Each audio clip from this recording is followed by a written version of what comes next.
রুয়ান তখন চোখ খুলে জিলংকে দেখছিল। জিলং তখন বলে, এবার তুমি নিশ্চিতভাবে চিৎকার দেবেই।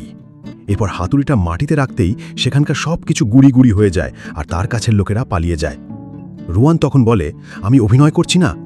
সেই সময় সেখানে চ্যানের মা এসে রুয়ানকে বলে, তুমি ঠিক আছো তো? আর চ্যানকে বলে, আমি তো তোমাকে বলেছিলাম ডিভোর্স নিতে, আমাদের শিয়ান পরিবারের নিয়ম খুবই কঠিন। সে এগুলো বলছিল, হঠাৎ তার মনে জিলংয়ের কথা শুনতে পায়।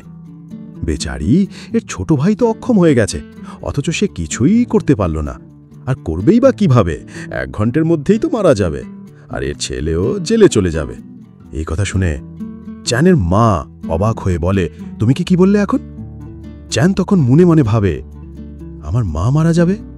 এরপর সে জিলংকে মারার জন্য যাচ্ছিল, তখন তার আঙ্কেল তাকে থামিয়ে দিয়ে বলে, তুমি রুয়ানকে এখান থেকে নিয়ে যাও।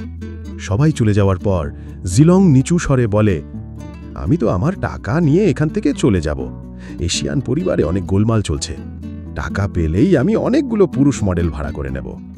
তখন জুচাং তাকে বলে, তুমি কি আমার সঙ্গে ব্যাংকটে যাবে?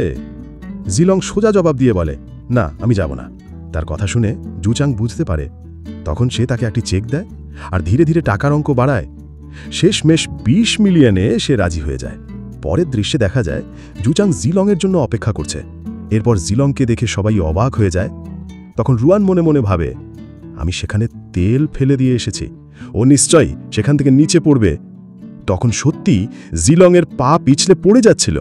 এটা দেখে জুচাং দৌড়ে তাকে বাঁচাতে যায়, কিন্তু দুর্ভাগ্যবশত জিলংয়ের পা ওপরের ঝাড়বাতিতে আটকে যায়, আর তাতেই তারা দুজনে একে অপরের সঙ্গে চুমু খায়।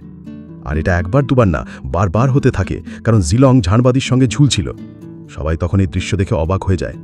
চ্যান তখন বলে, ও আঙ্কেলকে বারবার চুমু খাচ্ছে কেন? জুচাংও বলে, তুমি এসব কি করছো?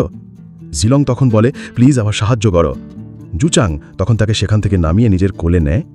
জিলং তখন বলে, আঙ্কেল, আমার মনে হচ্ছে আমি আপনার মুখ পরিষ্কার করেছি। তার কথা শুনে সে অবাক হয়ে তাকে ছেড়ে দেয়, আর সে নিচে পড়ে যায়। তখন সে বলে, আমাকে আগে বলা উচিত ছিল, পরের বার এমন কিছু করলে আমাকে আগে জানিয়ে দেবেন। পড়ে গিয়ে তার হিল বেগে গিয়েছিল। আঙ্কেল তখন নতুন জুতো এনে বলে, তোমার পা একটু তোলো। কিন্তু জিলং এমনভাবে পা তোলে যেন আঙ্কেলের শরীরের ওপরেই রেখে বসে আছে। জুচাং তখন বলে, আমি তোমাকে পা এত উপরে তুলতে বলিনি। চ্যান এসে বলে, তুমি আমার আঙ্কেলের গায়ে পা রেখেছো আর আমার আঙ্কেলকে চুমু দিয়েছো, এটা তার প্রথম চুমু ছিল। আমাদের এই ভিডিওটা সম্পূর্ণ ইউটিউবে দেয়া আছে।